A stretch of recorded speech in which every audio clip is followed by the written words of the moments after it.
नमस्कार, विंध्या टाइम्स में आपका स्वागत है। मुख्यमंत्री शिवराज सिंह चौहान ने गुरुवार को यानी आज कैबिनेट की बैठक की और ये बैठक जो नए 3 मंत्री शपथ ले चुके हैं उनको मंत्रालय भी मिल चुके हैं, उनके साथ ये कैबिनेट बैठक हुई और इस कैबिनेट बैठक में ये फैसला किया गया कि सावन माह के रसोई गैस सिलेंडर 500 रुपये जो महिलाओं ने दिए हैं वो लौटाए जाएंगे। सिलेंडर के मतलब 500 रुपये महिलाओं के खाते में भेजे जाएंगे। बहनों के आधार से लिंक खाते में यह राशि डायरेक्ट बेनिफिट ट्रांसफर के जरिए लौटाई जाएगी। चुनावी साल में जिस तरह से सरकार सिलेंडर को लेकर पहले ही कांग्रेस ने जो चीजें की हैं कि सरकार बनने के बाद वो करेंगे, ये सरकार वर्तमान में ही सारी चीजें करती जा रही है। 1500 रुपये महीने कांग्रेस का ऐलान है, लेकिन 1250 रुपये शिवराज सिंह चौहान के नेतृत्व वाली भाजपा सरकार मध्य प्रदेश में देना शुरू कर चुकी है। सावन में गैस सिलेंडर 450 रुपये में देने का निर्णय लिया गया है। इसके अलावा कैबिनेट ने भोपाल दक्षिण पश्चिम हिस्से में नए बाईपास को भी मंजूरी दे दी है।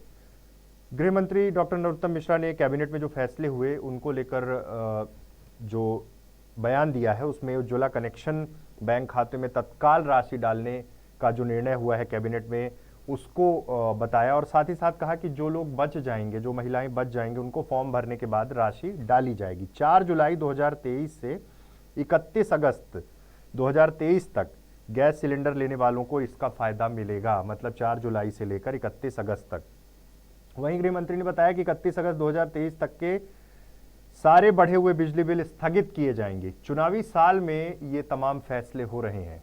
बढ़े हुए बिलों को लेकर मध्य प्रदेश में क्या स्थिति रही है, किस तरह से जनता सड़कों पर उतरी है, ये सबको पता है और लगातार ये मांग हो रही थी। लेकिन ये मांग कब पूरी करने का समय आया, जब चुनाव को महज 2 महीने बचे हुए हैं। अगले महीने सितंबर के बाद कहा जाए अक्टूबर में आचार संहिता लग जाएगी। इसके अलावा अप्रैल 2023 में आग लगने से क्षतिग्रस्त हुए सतपुड़ा भवन के रेनोवेशन के लिए 167.59 करोड़ रुपए की स्वीकृति कैबिनेट ने दी है। रीवा को लेकर रीवा जिले में नया अनुविभाग जवा बनाया जाएगा, जिसके लिए 12 पद स्वीकृत किए गए हैं। 100 पटवारी हल्के शामिल करने का निर्णय लिया गया है। मेधावी छात्र योजना की वार्षिक आय सीमा को 6 लाख रुपए से बढ़ाकर 8 लाख रुपए करने का निर्णय।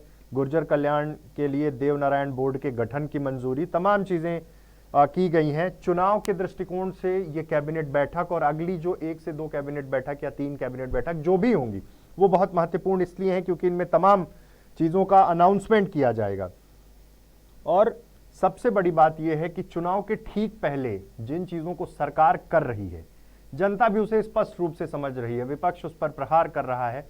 विपक्ष में बैठी कांग्रेस ने जिन चीजों का वादा किया है, जिन चीजों को लागू करना है, सरकार वो अभी करना शुरू कर चुकी है। लेकिन ये याद रहे कि सरकार जिस तरह से ये फैसले कर रही है, आगे आने वाले समय में सरकार रही या फिर बदली, जो भी हुआ, उनको बहुत दिक्कतें होंगी। दिक्कतें इसलिए होंगी क्योंकि कौन सा कॉन्क्रीट प्लान है, किस तरह से संसाधन जुटाए जाएंगे, क्योंकि बाजार से कर्ज लगातार बढ़ता ही जा रहा। 3.5 लाख करोड़ का कर्ज मध्य प्रदेश सरकार पर है और अभी 10,000 करोड़ रुपए फिर से सरकार ने लिए हैं विकास कार्यों के लिए।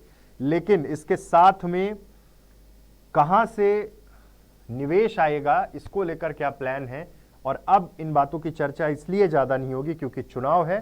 चुनाव किस डायमेंशन में जाएगा, नैरेटिव कैसा सेट होगा, ये सब कुछ अब जनता के सामने है।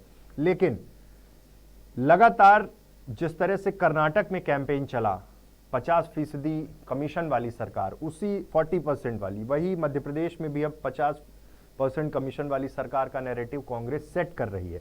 वहीं दूसरी ओर सरकार का यह दावा है कि तमाम विकास कार्य उनके ही कार्यकाल में हुए हैं और अब सबसे ज्यादा जिस योजना पर सरकार टिकी हुई है या निर्भर है कि इस योजना से वोट कन्वर्जन होगा बीजेपी को, वो है लाडली बहना योजना।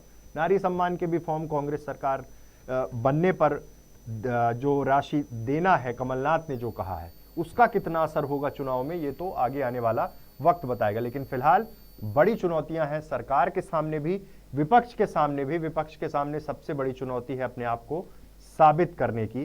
कैसे सब कुछ हो पाएगा, ये तो सीधे तौर पर इन दोनों पार्टी के नेताओं को ही पता होगा कि किस तरह से सरकार इन चीजों को फुलफिल कर रही है और आगे अगर सरकार बनती है तो कैसे कर पाएंगे, क्योंकि सबसे बड़ी जरूरत होती है फंड की और फंड की कमी से मध्य प्रदेश जूझता रहा है। बहुत बहुत धन्यवाद।